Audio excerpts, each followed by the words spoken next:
Meilleur Corps nekk DG bu Safru membre également de l'APR nuyu nañ la dalal sur le plateau. jërëjëf Fatou Abdou ñu ngi lay nuyu di la remercier ci invitation bi di nuyu également sama co-débatteurs yi notamment mon frère Ngari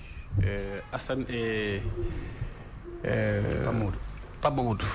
merci ñu am fi également Ngari Ngom mu nekk membre de la cellule de communication d'Aminata Touré Ngari nuyu nañ la dalal sur le plateau. Fatou Abdou ñu ngi lay nuyu di nuyu mboolem téléspectateur yi ñi seetaan di jiital nuyu bi rek nga permettre ma ko ma nuyu suma xarit suma frère comme ni mu ko waxee DG Mayakor Diouf Maysa Mayakor nga xam ne nag seq nañ lu bëri ci jàmm ak teraanga ci foofu ñu nekkoon muy APR nuyu également mon frère Assane Diagne mais également Pape Mamadou nga ma ko xam ne moom laa bokkal plateau bi. merci Pape Mamadou Diop vice-coordonnateur de Gox Yu Bees Anta nuyu nañ la dalal sur le plateau. merci beaucoup Fatou Abdou maa ngi lay nuyu di la ziar di nuyu l'ensemble de nos téléspectateurs di nuyu aussi mes co-débatteurs.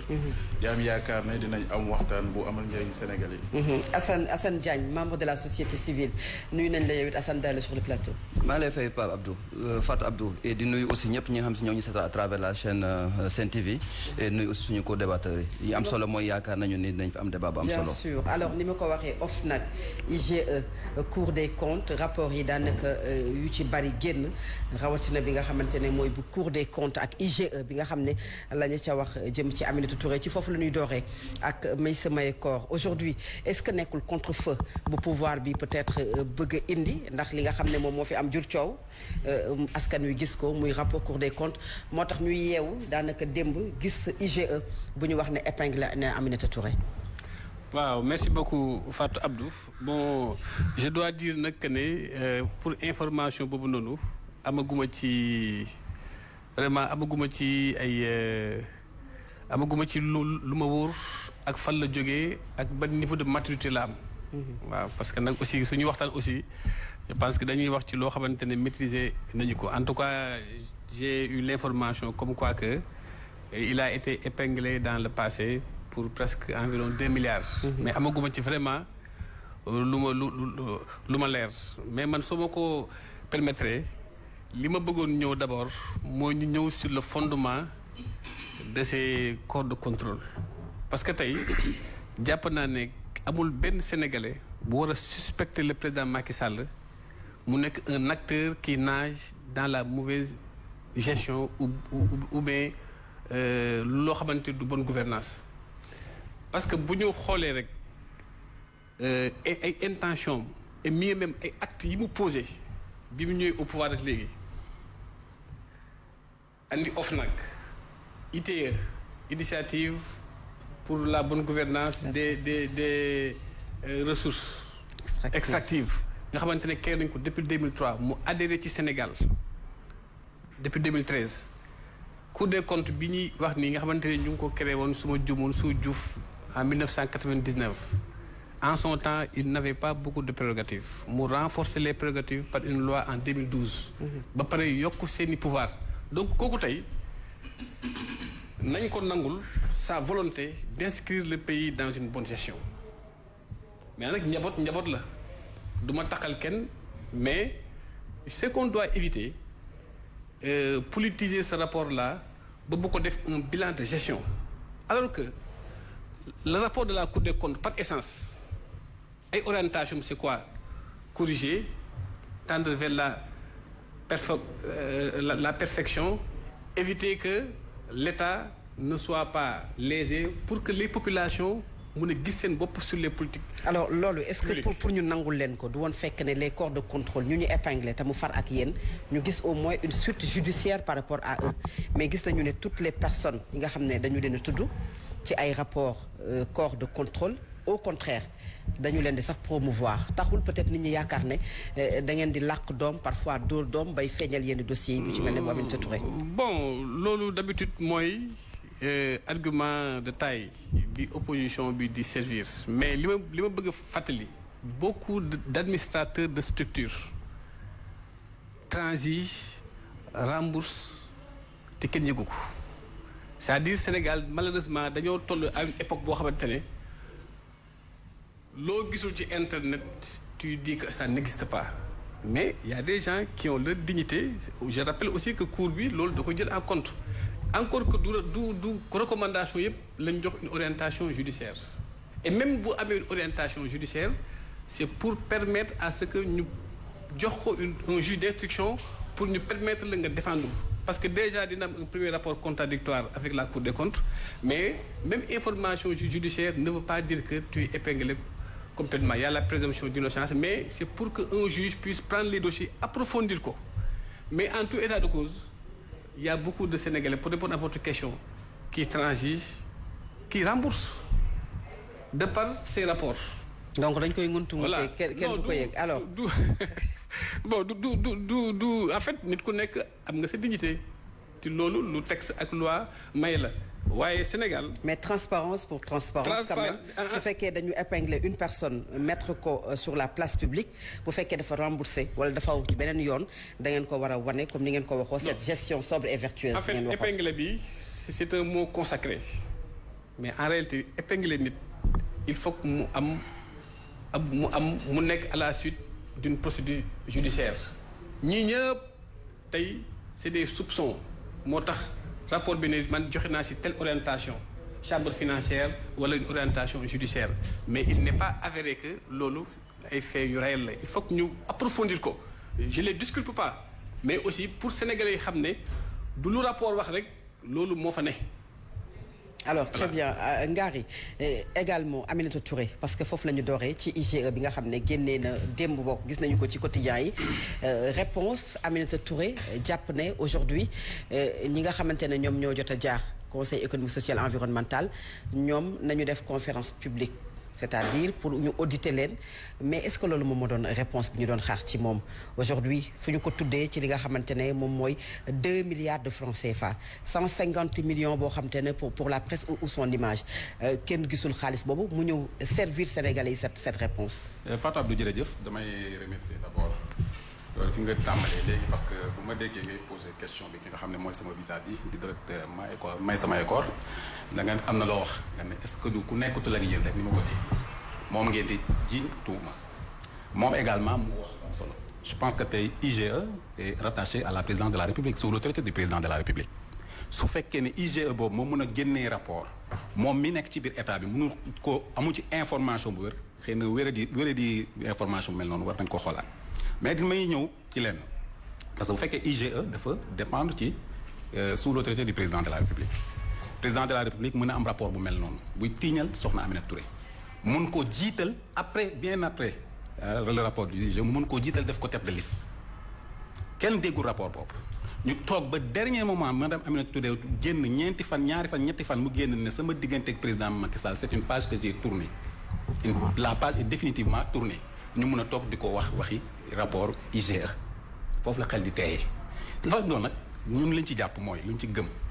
te ñu wax ko également moom mu wax ko mooy ko booy setal moom yaakaar naa ne booy setal bi gën a wóor mooy nga def ko publiquement ñëpp a gis madame Aminata Touré bu fekkoon am na lu muy nëbb lu nekkoon rapport boobu amee nañ ko génnee woo ma publiquement woo la presse nga nekk Fongoli mi nga nekk Tamba foo mën a nekk ci biir Sénégal ma ñëw rek nga baal ma rek ma ñëw nga foo mën a nekk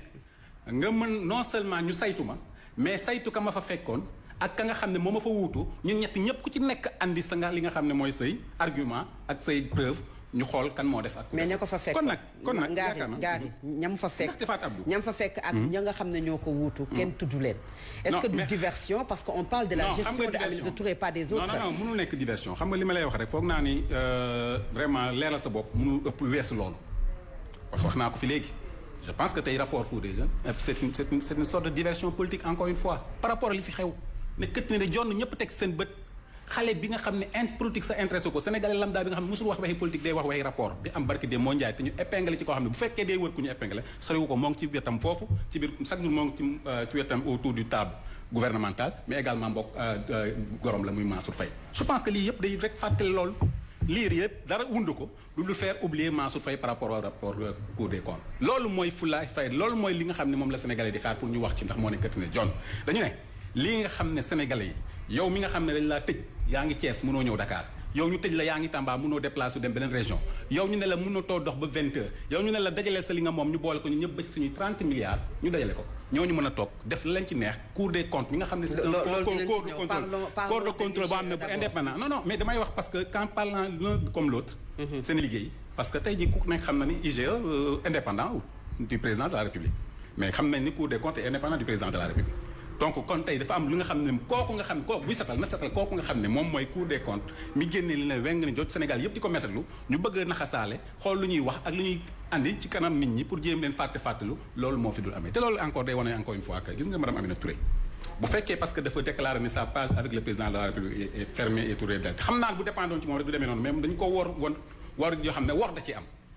mu toog ba gis ni tey moom tourné na page bi jël na yoonu boppam bu dee loolu lañ koy xañ nañu xam ne du bouger d'un iota loolu moom na leen leer fekkee ci diversion yooyu lañ nekk pour intimider nous on connaît bien les intimidations fii barki Demba Ndiaye ñun sama frère Mayekor mën nañu ko seede bu ngeen ci président Macky Sall quand on était jeune étudiant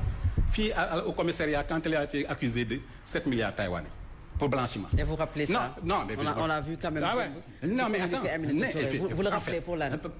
Pour wane ni intimidation yooyu du lu ñu lu bees ñun intimidation yooyu du loo xam ne moom mën nañu tax ñu dellu ginnaaw ci li nga xam ne mooy tourner la page définitive avec le président Macky Sall. Alors Ngari, est-ce que c'est pas un argument facile à chaque fois bu fekkee ne un opposant politique tudd nañu ko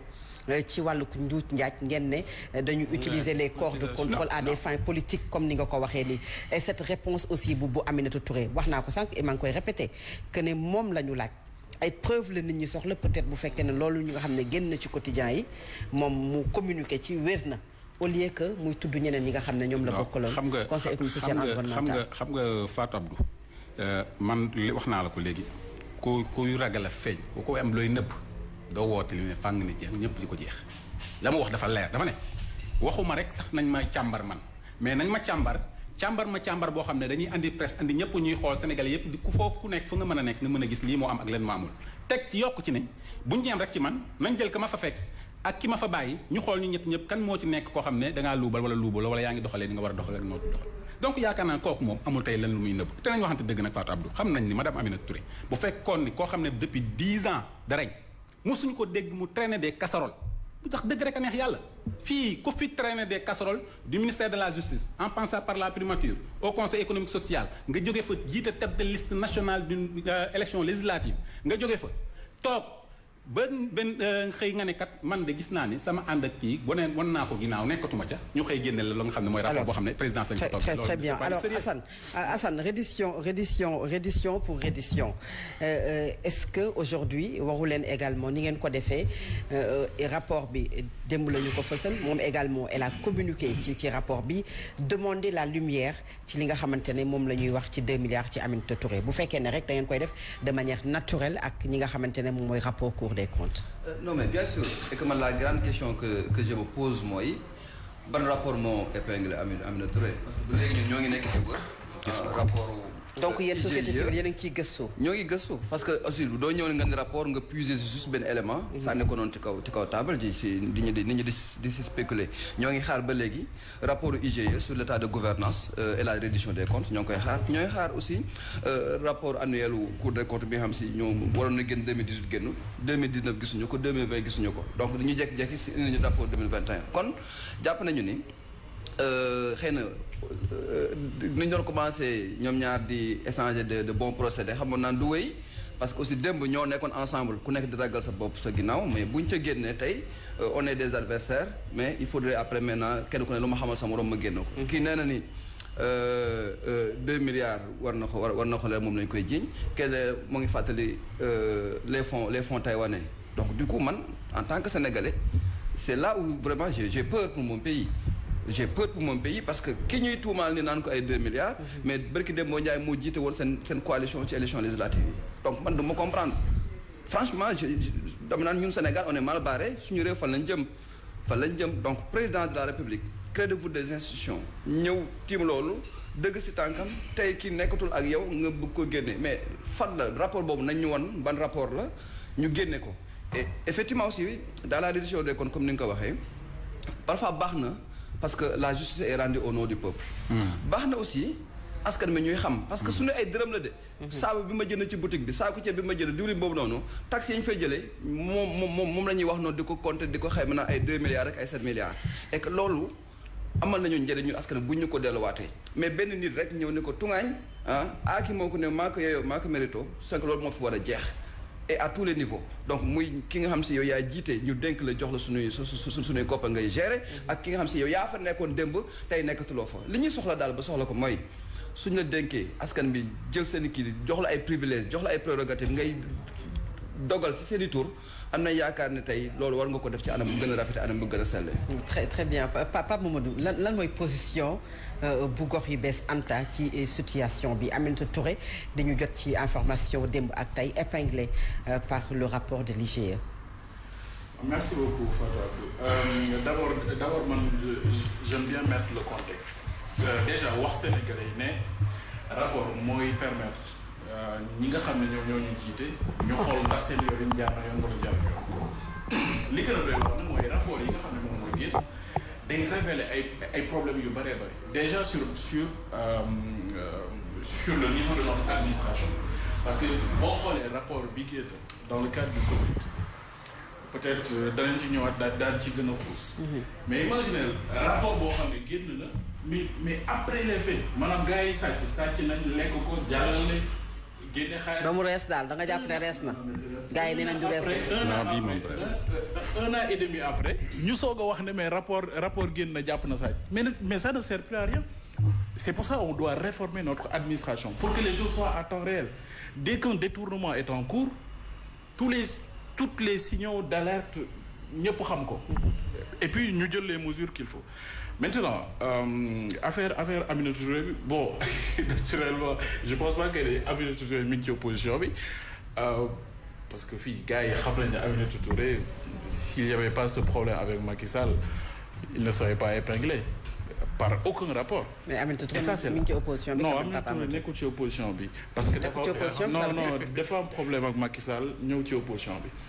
bu ko réglé day delluwaat. non nee na la page est tournée définitivement mais comme ni mu ko defee rek mais comme ni mu ko defee rek xam nga ce qu'elle a dit quand elle dit qu'elle a tourné définitivement la page tu l'as une fois entendu dire ça et revenir. Bah écoute. Simple question si vous le permettez ah. gis nga dégg madame Aminata Touré mu ne man j'ai tourné la page maanaam wax dara ñëwaat. non mais c'est par le fait c'est par les faits j'ai rien contre madame Aminata Touré mais baal ma continuer non j'ai rien contre elle non mais ça wuñ pare xam nga ne boo régler problème am comme da nga xam problème bu mu am bu mu war a mën a régler bu ko régler dellu je te pose la question est-ce que yow da nga mës a dégg madame Aminata Touré mu wax dara ñëwaat ci. ok donc li ma bëgg na wax moom mooy par la force des choses c'est que Aminata Touré génn na dugaat sa relation avec Macky Sall est un peu particulière maintenant ce qu'il faut retenir c'est une chose c'est que depuis 2012 tous les rapports qui ont épinglé des dignitaires du régime rapport yooyu dafa nax say loolu moo fi am rapport bii ñuy wax nañu waxante dëgg rapport bi ñuy wax ci Covid bi Macky Sall jot na ko depuis le mois d'août les gens qui étaient épinglés sont dans son gouvernement qu'il a constitué au mois d'octobre loolu noonu ay fait la mënoo ko bañ Aminata Touré tey mën nga remonter nga ne moom moo géré woon l'affaire de la CREI mais moom moo fi waxoon ne on a recouvré des milliards mais ana milliards yooyu ba tey waxuñ ci y a aucune loi rectificative boo xam ne dugal nañ ko Assemblée nationale pour mu dugg ci budget 2013-2014 ci période boobu alors que dafa waxoon ne récupérer na ay milliards et milliards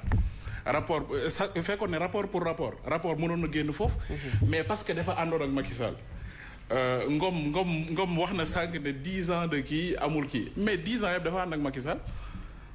c'est la force des choses c'est-à-dire que mënoo dem non waaw mais la chose chaque jour nga dégg fi ñu d'accord mais la chose c'est que dugg fenn non mais soyons d'accord kan nañu épinglé mu ne ci Macky Sall gis nañ fi ay cas yu grave du mu tudd tur cour yëpp mais cas yooyu yëpp c'est extrêmement clair que ni dañoo ànd ak Macky Sall daal ci teg kuddam parce que moom moo ko wax donc la chose c'est que les rapports des corps de contrôle n'ont plus de crédibilité dans ce pays et ça c'est dommage on ne devrait pas en arriver là non seulement ci rapport yi mais dafa indiwaat dafa challenger en fait ou bien dafa prouver l'urgence en fait que l'on doit faire dans l'urgence des réformes que l'on doit opérer dans l'administration. Parce que tey saa boo xoolee administration bi comment on peut retirer mais 1,481 milliard en liquidité comme ça dans l'administration. Ça ne doit pas être possible, ça n'existe nulle part dans le monde. C'est par des virements bancaires et des chèques bien sécurisés. Et ça encore, war nañ ci ñëwaat et que xam naa ne le système bancaire mérite d'être réformé parce qu'on peut pas continuer à traîner avec cette liquidité parce que loolu day renforcer la corruption bi nga xam ne ñun waa gox yu bees Anta ñu bokk na ci sunu cheval de bataille, c'est que la corruption doit être éradiquée dans ce pays et que yi ñu wax ni yëpp day wone justement que ni la gouvernance de Macky Sall n'a jamais été sobre ni vertueuse. Alors, et que rapport yi wone na ko comportement yi muy am wone na ko et que aussi la dernière des choses c'est que day prouver encore une fois c'est que la justice et tous ces corps de contrôle ils sont manipulés et contrôlés par Macky Sall. Alors dinañ ci ñëwaat Pape Mamadou Diop aujourd'hui bu ñu yegsee ci rapport Cour des comptes est-ce que nekku leen bëgg a jël seen temps ndax ñi nga xam ne ñoom la ñu ci tudd ñëpp di ay fonctionnaires mën nañu xaar que yoon dina ci def liggéeyam ba nga xam ne askan wi dañ ci am issue heureuse ci dossier bi nga xam ne mooy rapport Cour des comptes. waaw am nañ njort am nañ yaakaar am nañ conviction que effectivement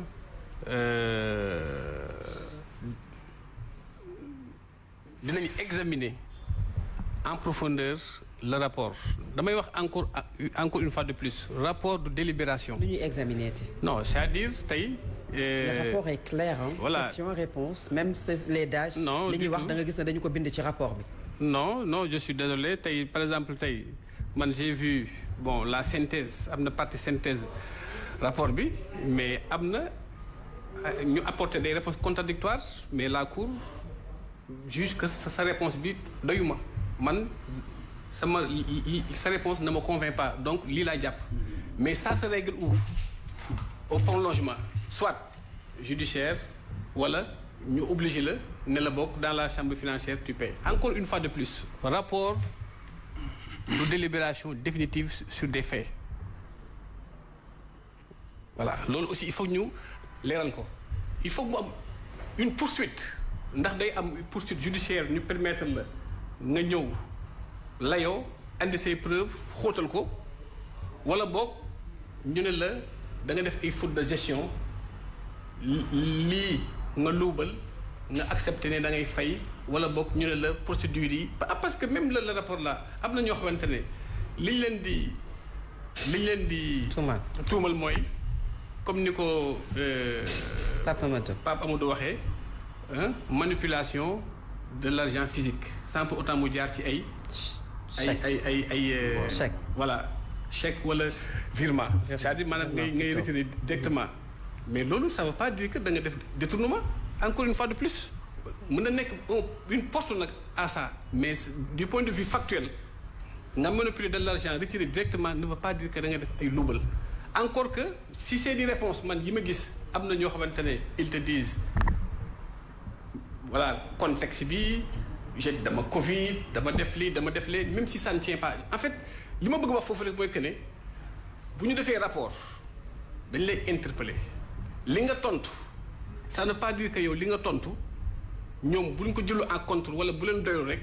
que li nga tontu ça tient pas ça peut être l'objet d'un prolongement ñu atte ko feneen maintenant leneen li ma bëggoon leeral su ma dégloo sama gars yi malheureusement je pense il faut ñu def balle à terre c'est comme si le pays là du point de vue gestion administration tout est à terre. Bien sûr que tout est à terre. Je suis désolé mon frère. Non, je suis désolé. Non, loolu peut-être c'est votre volonté pour accéder au pouvoir. Non. Ou bien pour gérer. Non, jamais. Ouais, mais laisse-moi terminer. Ce pays-là tey soo doon boo jëloon tey le rapport là presque 668 milliards manipulés gérés ñu ne la yàq 0,7% moins de 1%. Ça veut dire que vous êtes en train de minimiser. Non, je minimise pas. Oui. Non, je minimise pas. En fait. Quand vous dites yàq. Non, li ma bëgg a wax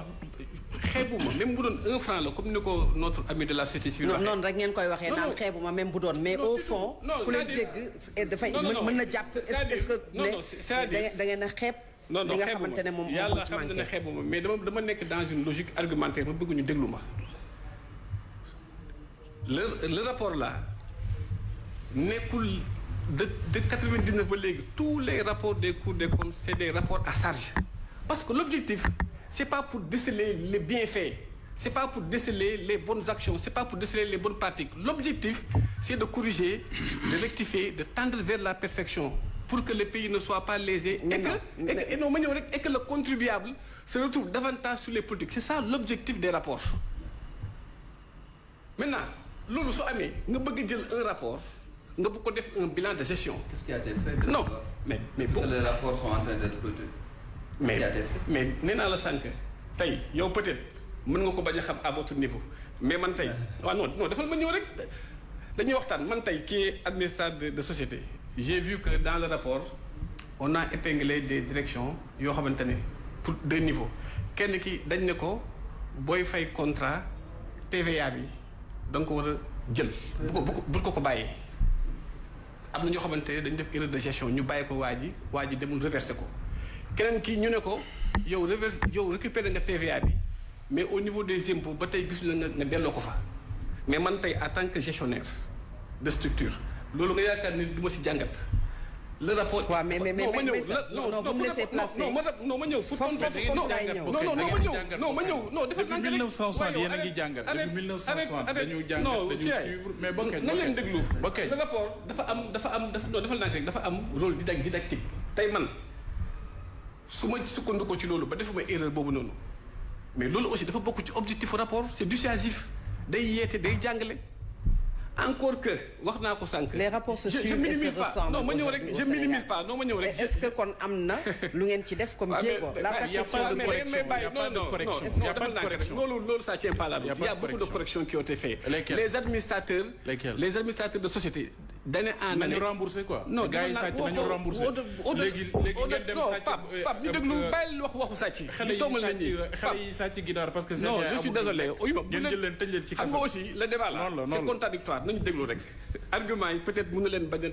a arrangé wala ngeen bañ ko bëgg a dégg. wala boog ni ngeen bëggoon développer mu bañ a demee noonu mais da ngeen may dégloo rek ñu avancé. c'est-à-dire tey le rapport dafa am orientation didactique tey ki nga xamante ne dafa nekk ci benn structure jàng ci rapport bi ba bañ a def erreur yooyu noonu loolu dafa bokk ci l'objectif des rapports encore que je dis pas que dama minimiser absolument rien mais dama ne soo bëggee apprécier tey bu doon da ngay apprécier gestion de ces milliards là mënoo ne notre système est en faillite parce que sur 668 milliards manipulés non defal naa ko ma ñëw rek je minimise pas de xoolal sama orientation sur 668 milliards manipulés rapport bi wanewul ay dysfonctionnement sur plus de 660 ci presque 6 milliards la gis ay dysfonctionnement mais loolu li ñu ciy jàngat mooy même si le tout n'est pas rose le tableau n'est pas noir. alors on a un système solide. mais le tableau est trop faut pas ngeen taxaw rek. sol les habits de société civile. bëgg a tout balayer en noir. je suis pas d'accord hein. mais le tableau est noir. non du tout jamais mon frère. le tableau n'est pas noir. on a un système très solide dans ce pays-là. alors très bien la preuve. pour terminer. rapidement non ma ñëw pour terminer. tey même la communauté internationale. La façon dont on a géré le Covid là mais c'est salué. ah bon? si c'est salué par l'OMS.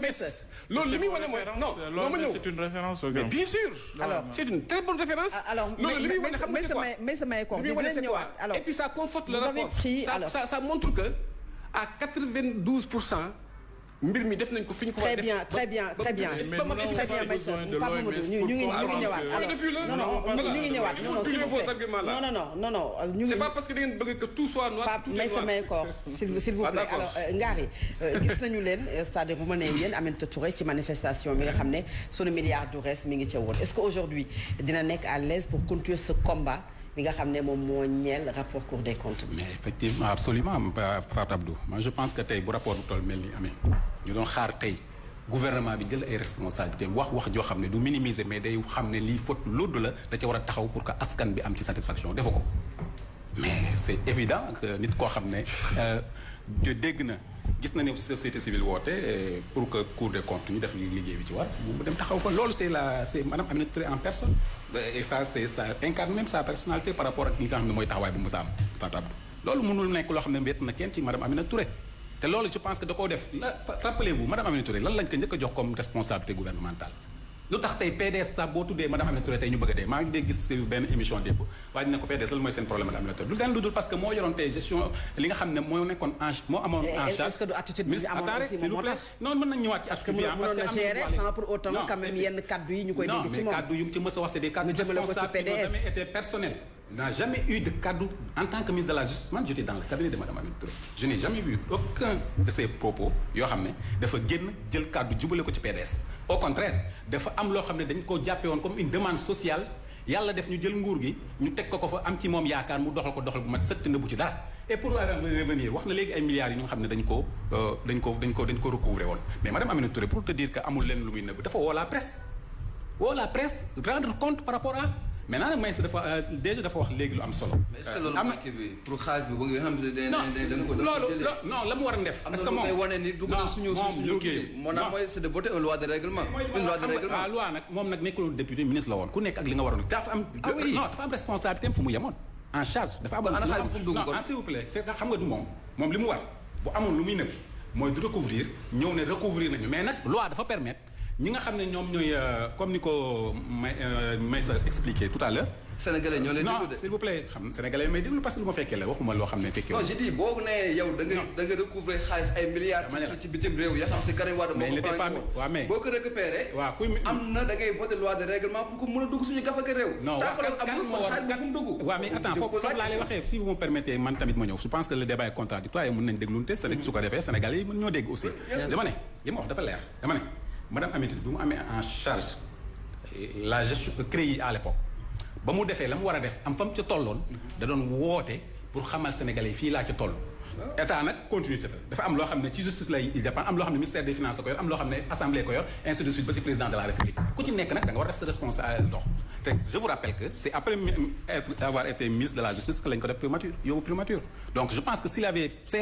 failli à sa mission bu ñu amoon promotion jógee ministre de la justice dem primature donc man li ma jàpp te ma fekkee ko nekkoon membre du cabinet à l'époque mooy que lépp li nga xam ne da ko waroon def da ko doon def sans mu nekk un bataille personnel c'était une demande sociale bu ñu ko fàttalee ko te muy continuer di ko assumer lu gën a yomb tey bu nekkoon dafay xool opposition la nekk wala nekk fa ak yeneen day dem jéem xool lu mu ci assumer ba tey jii day assumer ni lépp loo xam ne da koo doxaloon ci CREI yi moo ko doxal te toog naa ki nga xam ne moo nekkoon juge à l'époque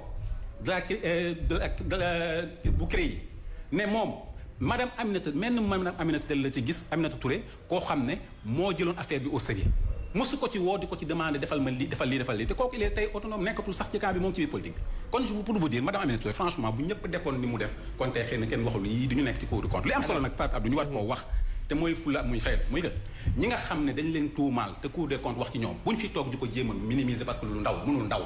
alalu Sénégal la ñu toog feebar am fi kii andi ñaar fukkam kii andi ñeent fukkam kii andi ay millions am ñu boole ko ay ñu tedd bokk dugal ci seen xaalis ñu toog ba tey koo ci dégg muy wax ci ñoom rek day mel lu kuy minimiser yëf yi te looloo ci grave aussi parce que tey waruñu mën am sentiment boo xam ne dañuy jàpp ne ñu ñëpp lii du mujj fenn et que loolu ci ñoom la jiitoo ko ci wax ci ñoom doo ko gis mu jël yëf yi teg ko foo xam ne lu sérieux day mel lu ñuy banaliser ak c'est extraordinaire dans un pays comme le nôtre d'accord Ngari Assane société civile bu fekkee dañu tudd détournement wala malversation mu jógee ci pouvoir ni ñu ci sawaree ba mu jaral leen ajuma bi weesu ngeen wàcc ci mbedd mi def manifestation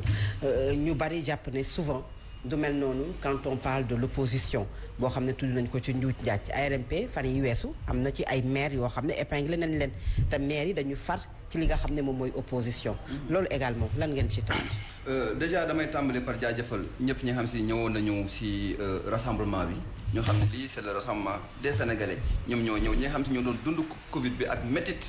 ak coono muy merekatu jaaykatu cere yi ñuy jaay sandwich ci bopp koñ yi muy les laveurs de véhicules ñoo sonnoon keroog ñoom ñoo ñu wuy si manifestation bi ko c'est le lieu vraiment de les remercier wax leen ni aussi que ni la pression aussi continue pour que état def li mu war a def parce que manifestation yi dañ koy continuer déjà suba am na benn bu ñu organisé au niveau de Thiès pour continuer ak en même temps de mettre la pression ñun société civile fi ñu féetee nous sommes du côté des Sénégalais de tous bords muy opposition di pouvoir képp ka xam si rapport tudd na la lu ñuy ñaan mooy ñu gëstu def information judiciaire pour le moment muy waa ñi nga wax mu nekk si côté opposition bi na gérer les maires les mairies ak ñi nga xam si tey ñoom la rapport Cour des comptes qui épinglé lu ñuy demander c'est que d'abord que nit ñi mën a cultiver cette culture là de la démission am na yoo xam si man bu ñu ma ci tuddee ma am ngor am fu ma bokk am xam famille bi ma bokk xam vraiment responsabilité yi nekk sama kàddu si sama kaw. mais est-ce que c'est votre rôle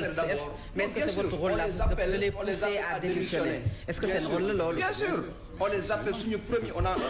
a fait 4 recommandations et la première c'est de les appeler à démissionner ñoom en tant que personne. s'ils ne démissionnent pas que des mesures administratives soient faites à leur encontre maanaam mooy le président de la République moo xam moo leen nommé par décret mu génneel leen de leur fonction comme ça au moins yoon mën a def liggéeyam beneen bi maanaam képp ki nga xam ne yoon topp na la ba gis ne lii ñu lay jiiñ yaa ko def ñu wax la nga rembourser à travers ñu gérer say avoir au niveau de tes comptes bancaires topp la ba topp ci seen suuf yu ñu am. quatrième bi maanaam mooy ñu def benn comité de suivi nga xam ne société civile dafay nekk fa am fa regard ñu xool vraiment recommandation yu Cour des comptes yëpp les 85 recommandations ñu xool benn bu ci nekk lan moo ci nekk suivi parce que ñoo ngi naan dañuy jàng man un administrateur de crédit un directeur donc de société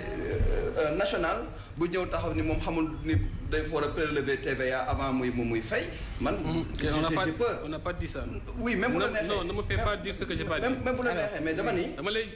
joxe exemple à titre didactique. waaw d'accord mais bu fekkee heure bi nga koy jàng bu fekkee heure bi nga koy jàng man jàpp naa c'est trop tard. gis nga boo amee posture société civile da ngay inscrire dans la vérité. mais c'est ce que vous avez dit. non je suis désolé bu fekkee ne da ngeen didactique moom li ma ci xam mooy jàng. arrête l'amalgame. s'il vous plaît. non arrête boo bëggee débat bi yàqu. da ngay jàng. arrête j'ai pas dit ça. débat bi nag du yàqu. j'ai pas dit ça. dama ne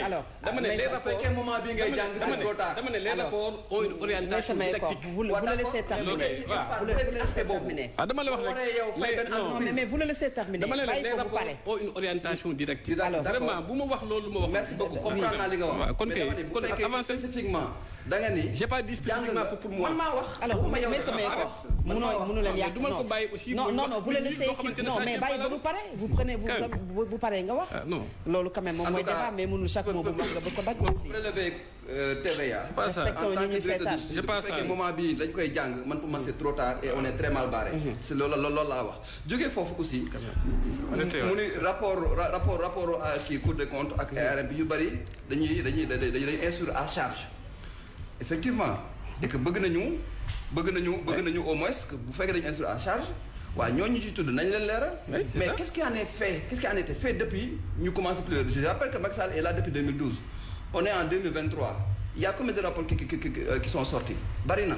mais bu ma mënee citer rek moom tey moom mi représente état fii benn quelqu'un du régime ki xam si a été cité par les rapports mu am sax instruction judiciaire mu am poursuite bañ jàpp ko na ma citer benn nit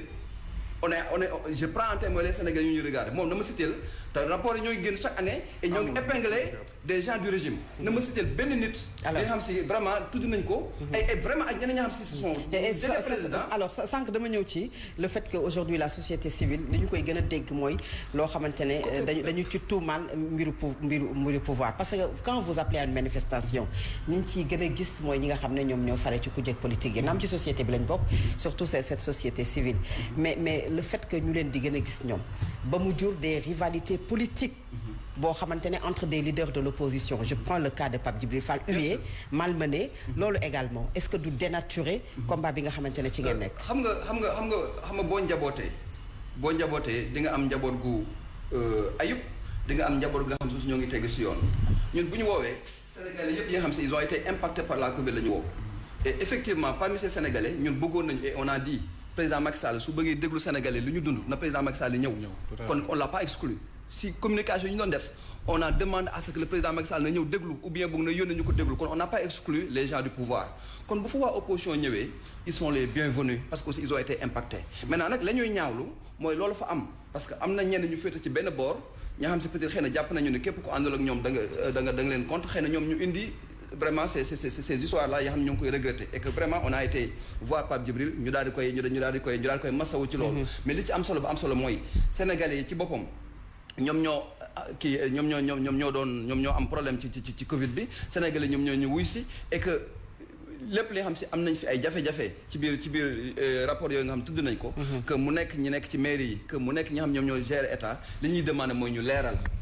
tout ce qu'on demande. Jusqu'ici ils sont présumés innocents. mais li ñu laaj mooy que d'accord Assane alors Pape Mamadou de manière générale chaque président dafa mel ni dafay am justice am ses hommes ses amis ses alliés c'est-à-dire aujourd'hui ñi nekk opposition dañuy dénoncer ku nekk pouvoir même bêtises yi wala même erreurs yi moom la ñuy gis nga def ko lan nga jàpp ne tey moo war a nekk solution bi. waaw déjà benn mbir c'est que gis nga depuis 1960 problème boobu nañu am c'est que amuñu nekkul ay problème mu nit problème mu système nañu am système bi ñu doxee nii boo fi jëlee ñii di opposé wu nga jël leen teg leen fa même chose lay nekk. C'est-à-dire que si on ne fait pas les réformes nécessaires dans notre administration parce que nous on propose une digitalisation intégrale de toute l'administration et de toute la gestion financière parce que li ñu wax fii ci ay retrait montant d'argent mais c'est extraordinaire ça n'existe nulle part administration bu xaalis di génn di tourner amatul ci àdduna bi donc réformer l'administration daal di ko moderniser parce que administration bi ñu am ni moom nañu fi am depuis l'époque coloniale et on n'a jamais pris le temps de réfléchir là-dessus. Deuxième chose bi mooy l'indépendance de ces différents corps de contrôle tey li ñu constaté mooy Sénégal ak corps de contrôle yi amuñu indépendance tey da ngay gis boo jëlee l'IGE day jël rapport am dem jaar ko jox président de la République l'OFNAC day jëm président bi moom mooy nommé procureur bi nga xam ne moom moo fa nekk donc amuñu indépendance. tey loo mën di wax ci rapport yi boo demee ci procureur ñu ne ok on va ouvrir une information judiciaire qui ne sera jamais ouverte ñu ne ok procureur mën na def liggéeyam procureur ba Macky Sall la boo demee assemblée nationale Macky Sall la gouvernement bi Macky Sall la administration Macky Sall la et ça nécessite maintenant de réformer notre administration de renforcer l'indépendance et puis de le rendre effectif ça c'est des réformes yoo xam ne bu ñu ko deful. Tu as parlé du fait qu'il y a une répétition depuis 1960 parce que problème mu système la il faudra réformer notre système de tous les bords. Deuxième chose bi mooy xeex yi ñu xeex nii pour man warta am kii opposant la wala kii nii pouvoir la wala ku def dara loi la maanaam loi ñëpp la fi nekkal maa ngi dégg sama sëriñ naan am na ci DG yi gars yu remboursé mais ça c'est extrêmement grave léegi yéen booy yi na ci mbedd mi saa ci ginaar parce que seen yaay daa feebar parce que defaru leen le système de santé boo seen yaay feebar war a am lu mu fajoo mën a dem faju ji moom mu def benn agression bu ndaw rek am benn 5000 francs yéen ngeen jàpp ko tëj après yéen DG yi bu ngeen sàccee saa bu ci kenn sàccee ñu ne ok na rembourser rek mais c'est extrêmement grave loolu aussi c'est de la même façon opposant X ou Y moo fi mën a amul opposant bu mag amul bu ndaw amul bu yema mbay amul bu am mbooloo bu fi def lu dul yoon ñu appliquer yoon mais est-ce que teelul on parle d'une information judiciaire peut-être moom moo mën a définir li nga xam ne moom moo am dëggantaan ci mbir mais du am mais ñun Sénégalais Macky Sall dafa jàppee Sénégalais le président Macky Sall dafa jàppee Sénégalais ay dof mboola yow depuis 2012 on va prendre en charge les dossiers il y a 1000 rapports ci table am du ko laal mais rapport bi wax nañ la ne depuis août mi ngi koy xool ci table am bureau xam na ne Moustapha Diop mi ngi ci biir mu jël ko def ko ministre ak ay ñeneen y avait un gars qui était c'est pas de l'Ageroute ñu daal di ko épinglé jàpp ko tëj ko kaso Macky Sall génne ko jox ko poste 6 milliards mi ngi ci dëkk bi ñëpp xam ko donc Macky Sall ne fera pas le job concernant la transparence du ko def parce que moom tout ce qui l'intéresse il est obnubilé par une seule chose c'est un troisième mandat dont il n'a pas droit te loolu nañ ko waxati ko te lu mu ko jaral nañu ko en tout cas ñu war koo xeex loolu moom moo tax Macky Sall est en train de créer des mercenaires yoo xam ne ils sont déloyaux envers le peuple sénégalais et puis loyal qu'à un seul homme c'est Macky Sall bi nga xam ne moo leen di couvrir ñuy sàcc dem di def ay mobilisation waaw mais d'accord sàcc moom mooy voler ok wolof nañu làkk ok donc waaw mais baal ak ma wax waaw mais rapport yooyu tuumal donc ñoom Macky Sall tant que yaa ngi dilapider les ressources publiques di ko delloowaat ci politique ci mobilisation du la wax dara. très bien ñun am na ci ay cas yu ñu mën a citer mais du ñu dugg ci yenn kii. mais maintenant nag su ma nee sàcc bon je suis désolé mais wolof la ñu wax. alors Meissa est-ce que crainte bi ñu am ñoom ñii muy opposition comme société civile mooy parce que nit mi di doxalee sànq maa ngi lay wax ne da ngeen a jël seen temps mais beneen bi ma ciy teg moom mooy cette sortie d'Ismaïla Madior Fall ministre de la justice bi jàpp ne la Cour des comptes n'a pas les prérogatives pour demander la poursuite ci ñi nga xamante ne dañ leen a tudd ci rapport bi loolu mënut a teyal xel yi ne ñii kat amuñu xemmemteef ngir traduire ñi nga xam ne tudd nañu leen ci ba mu leer ci boppu askan bi. Bon c'est vraiment dañoo nekk ci dëkk boo xamante c'est compliqué Ismaïla Madior waxul lenn lu dul droit kese la wax c'est-à-dire dane le parquet. Cour des comptes mën nañu demander information judiciaire mais am na yoo xamante ne aussi jarul information judiciaire mën nañ ko gérer par la chambre financière encore que ñoom bu ñu demander information judiciaire xanaa ñu réformer comme ni ko sawaay waxee ils ne peuvent que demander mais c'est au gouvernement d'apprécier ça aussi c'est important parce que mu ngi koy wax sànq c'est-à-dire le fait de demander l'information judiciaire ne veut pas dire que ipso facto dañ ko yóbbu information judiciaire il y a un moment d'examen parce que wax naa la ko sànq rapport la dafa am ay contradiction dama naan la Fatou ñëw naa fi sa gestion lii laa gis loo xalaatee lii ma wax la loo xamante ne yow mi def rapport bi da nga naan ma lii doyuma donc je m'en tiens à li ma yaakaar mais du li nga yaakaar nag mooy la Bible donc mën nañ ko càmbar ci beneen niveau d'appréciation li ma wax nii nag du waxu politique. li nga wax nii Sénégal yi comprendre non defal naa ko ma ñëw rek li may wax nii du waxu politique. non defal naa ko ma wax rek li may wax nii du waxu politique c'est-à-dire li may wax nii moom mooy li ñu suñuy fondamentaux may en termes de droit ci système bi quoi voilà exactement système bi baaxul. exactement loolu mooy li fi système bi nekk c'est-à-dire tey li la Ismaïla Madior Fall wax noonu loolu mooy li am maintenant bu ñu neexee ñu réformer de telle sorte que bu Cour des comptes defee information judiciaire automatiquement mu bañ a jaar sax ci un temps d'examen mu nekk directement lu ñuy yóbbu loolu mun na nekk comme ni ko waxee mais Ismaïla Madior li mu la wax noonu. c'est des faits loolu. mais yéen moom seen temps réforme jeex na moom. léegi nag ma ñëw. def ngeen waaw léegi def ngeen 12 ans lu ngeen bëgg yéen kay da ngeen la fi ma bëggoon. 12 ans ngeen ne di ngeen bëggoon nga terminer foofu rapidement oui. li ñu des sa bëri malheureusement su ma déggee sama gars yi nga xamante ne il aspire au pouvoir bëgg am en même temps donneur de leçon. maanaam ne ñun xam nga mu ngi wax paregul sa dugg ci 3e mandat génn dem fële non c'est-à-dire faut pas politique gis man bu ñu nekkee nañ ñëw ci champ politique ñu ne dañuy politique dañuy xëccoo ku nekk nga andi say argument mais bu ñu andee rapport Cour des comptes man bokk jusque là dama ci joxe ay argument yi nga xamante ne loolu laa jàpp ne moom mooy li am ñëw ma sax pour défendre qui que ce soit. alors très bien mais bu ngeen bëggee politiser l'affaire là. mais dafa laaj ma ñu rek bu ngeen bëggee politiser ce rapport là bu ko def un bilan de gestion yéen a ngi nax seen bopp. alors du orientation bi c'est pas l'objectif. il faut aussi ñu revenir à la raison bu ngeen politique nag. ngeen ñëw ci champ politique bi ak seen argument. demander askan wi. Meissa Mayakor Meissa mais faut pas prendre ce rapport là comme prétexte pour accéder au pouvoir. mi ngi koy wax est-ce que aujourd'hui la politisation dafa bari quoi. c'est vrai que koppar gi c'était lu sensible la parce que Covid-19 la. rapport yàgg na génn rapport bi tolle bi mu am yi jiitu woon amu ko mais jàpp na ne da ngeen ko bëgg a laxas aussi mbiru politique. politiser ce rapport de la Cour des comptes. xam nga d'abord bu ñu nee politiser il faut déjà savoir que lan moo tax nit ñi di engagé politiquement lan mooy politique c'est la gestion de la cité. Et la gestion de la cité également passe nécessairement par une bonne gestion des finances publiques. loolu aussi il faut ñu xam ko gis nga Fatou Abdou ça aurait été très simple pour ñoom ñu wane une volonté manifeste de pouvoir éclairer la lanterne des Sénégalais. et loolu la meilleure manière de le faire mooy waxuma la sax que balaa président de la République ñi nga xam ne ñoom lañ ci tuumal tudd leen ñoo waroon a mën a démissionner. yaa xëy nañ démissionner parce que lii dafa man dama ne sax parce que xëy na amuñu ay mbokk ndax lii di nga dem ci sa mbokk saa ngay ministre dégg ñu ne diw de dañ koo tudd ci la mais nga leeral sa bopp laver sa honneur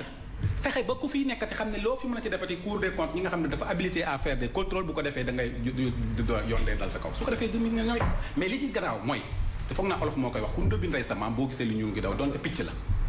li am mooy amul kenn ci biir Sénégal koo xam ne boo ko waxee danaan la du mujj fenn te du mujj fenn jógal fenn ci ko nga xam ne ñoom lañ yaakaar ne ñoom lañ jiital jox leen suñu destinée sénégalais mooy à sa tête son excellence le président Macky Sall jàpp naa ne nag bu fekkee ne ñooñu démissionné wuñu li waroon mooy le président Macky Sall mu sévir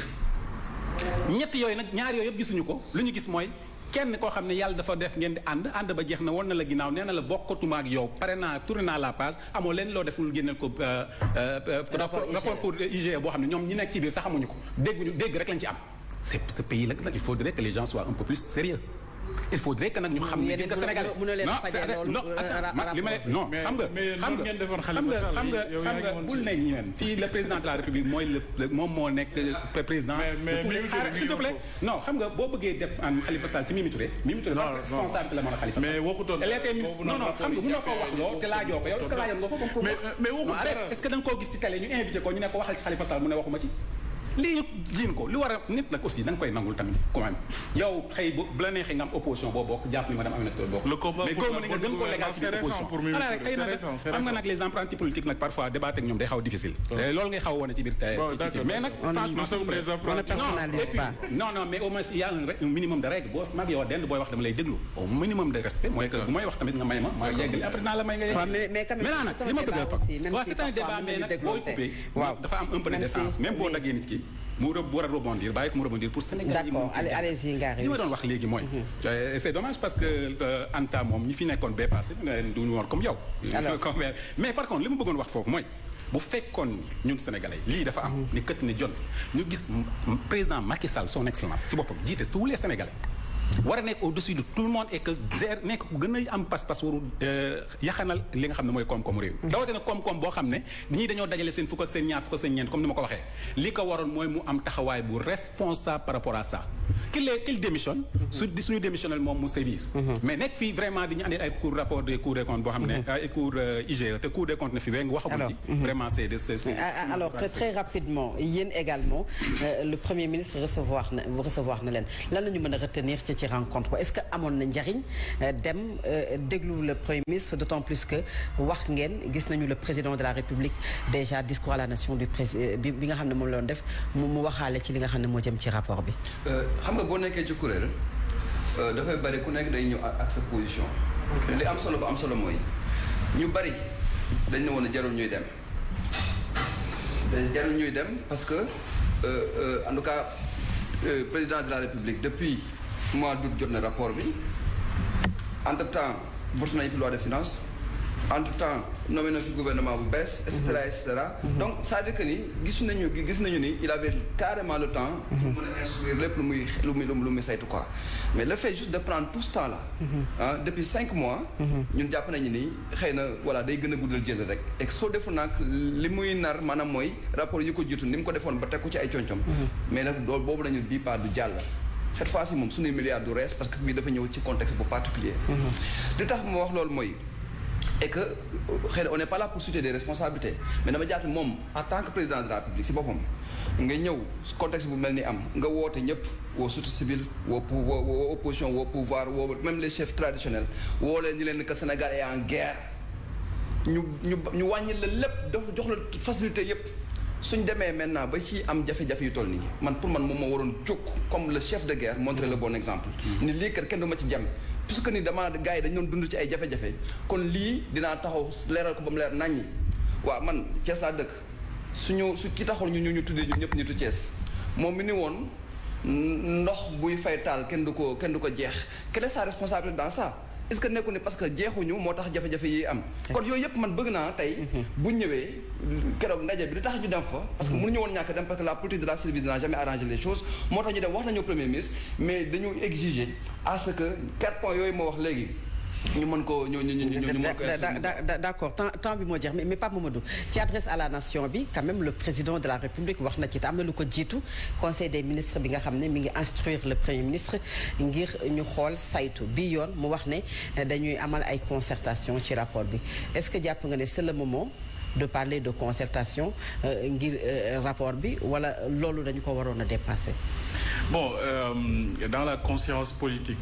bi nga xam ne moom la Sénégal yi tàmbalee am ci Macky Sall c'est que heure bu wootee dialogue mooy sonn na te mu ngi wut ay pexe. donc waxi Macky Sall ci ay dialogue ça ne sert absolument rien à part woo ay opposants yoo xam ne nekkuñu ay vrais opposants mu daal leen dugal chef du may sori parce que le plus important c'est que Macky Sall dafa waroon a nekk sur une gestion axée aux résultats mooy man li may def ban njeexintal la am nee na moom dafa bëgg gestion sobre transparente wax ay affaire am boole ko même ci axe 1 wala axe 2 wu PSE ne man transparence lay doxal est-ce que loolu am na loolu amul li am mooy fonds yu ñu yëkkati am na luubal boo xam ne am na ci loolu la Sénégalais yi seetlu te yéen ñëpp bu ngeen génnee ci dëkk bi xam ngeen ne dëkk bi sonn na coono joo xam ne boo leen joxul alal wala nga dimbali leen pour créer ay opportunités yoo xam ne mën nañ cee liggéey mën a amal seen bopp waroo jël seen alal donc waxi Macky Sall li muy wax ci parce que même discours yi la danañu def lii dinañ def lii ça c'est pour la forme mais les actes et concrètement li ñu trouvé dans la gestion de tous les jours la muy joxe mooy yorin wi jubut àndut ak dëgg te àndut ak yërmande fa ñu koy xaar bariwul parce que bon nekkul maa ngi dégg ay démission gars yi duñu mos a démissionné fa ñu koy xaar mooy moom déjà bokkatul na leen toog yéen ngeen tànn seen candidat fekkee ne am ngeen candidat réforme yi ngeen di wax nga xam ne def leen ko 12 ans xaw ma ku leen di joxaat dëkk bi di yaakaar ngeen daal di ko def yéen daal li ngeen war a def mooy takk seen i bagages très bien Pape jox ñeneen ñoo xam ne mën nañoo yor très bien alors rapidement ku ci nekk peut-être en 30 secondes nga tàggatoo mais samay ko merci d'être venu. Merci beaucoup malheureusement temps bi dafa gàtt. ñu ngi lay remercier ci invitation bi di wax rek encore une fois de plus mën nga am volonté le Sénégal nekk pays bu sombre mais malheureusement c'est pas la réalité. On a une administration solide de référence acceptée partout. Maintenant nag toute gestion tout pays tout homme même dans sa famille doit tendre vers la perfection et loolu may saluer posture société civile loolu koy seen cër. mais nag nañ ko def ak objectivité maanaam bañ a jàpp rek ne dëkk bi dara baaxul defuñu fi dara. d'accord temps bi dafa xat mais bëggoon naa ñëw un peu sur le bilan du président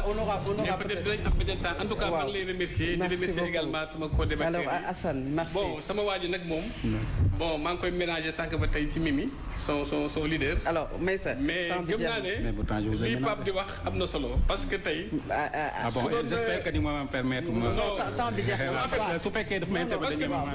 non je termine mais dama gis mu question ménagée je pense que waxal sénégalais yi soxla ñu ménage porté en bandoulière quelques combats depuis un moment gëwuma ne suñ ko defoon président dina am posture boobu loolu day wane la personnalité de la personne alors comme monsieur mën nañ ñëw ci sa wax yi nga wax ci Mimi Touré avant que ngay alors man je pense que du ma ñëw par respect pour moom déjà ndax xam nga fi ma ko teg te moom leer na ko moom te sénégalais yi ñuy gis wala ñu xam nañ fi ma ko teg déjà kon du ma ñëw foofu mais man li ma bëgg a wax rek mooy ndey bi muy que le président de la République je pense que à travers son discours à la nation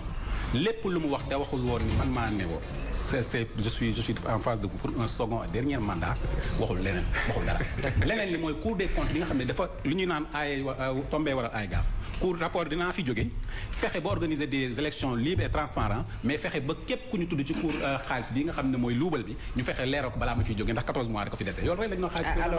non ko noonu fi nga may permettre nag ma tëj rek mooy que xanaa remercier ñi fi teew yëpp ak société civile initiative bu mu mënti am ñu gis ni intérêt sénégalais yi fa den fa jiitu la preuve en est que madame Aminata Touré allée là-bas toute seule avec sa sécurité alors Pape Mamadou Diop ñu bàyyi la nga tàggatoo waaw mais merci beaucoup mais di wax justement sénégalais yi que ñu ngi dem ci 2024 nga xam ne année bu primordiale pour dëkk bi malheureusement lu ci ëpp ci waxtaan yi ñu am ci presse bi mbole ci média yi waxtaanee wu ñu avenir u dëkk bi li nekkoon yoon mooy 1 an avant élection yi candidat yi war a nekk candidat ñëpp daal di leen xam ñu commencé décliner seen ay vision ak seen i programme pour gérer le Sénégal dans les 10-15 prochaines années. dafa am solo la ca des nag bon maa ngi remercier ñi ma bokkaloon plateau bi. di jéggalu sama nijaay. alors Assane. merci beaucoup. fi may jeexalee mooy di ñaawlu parce que keroog yaa ngi lay wax ni bi ñu rencontré premier ministre am na ñett ñu bokk si suñu biir ñaa xam si dañ leen a téye woon et léegi on vient d'apprendre que ni dañ leen a déféré. donc ñu koy ñaawlu ñëpp ñi nga xam ne si tey ay délit d'opinion la ñoo ngi leen di tëj mais ñëpp ñi nga xam si ñoom ñoo jël alalu askan bi donc ñoo ngi leen di ragg donc di leen protéger et je profite aussi de l'occasion pour demander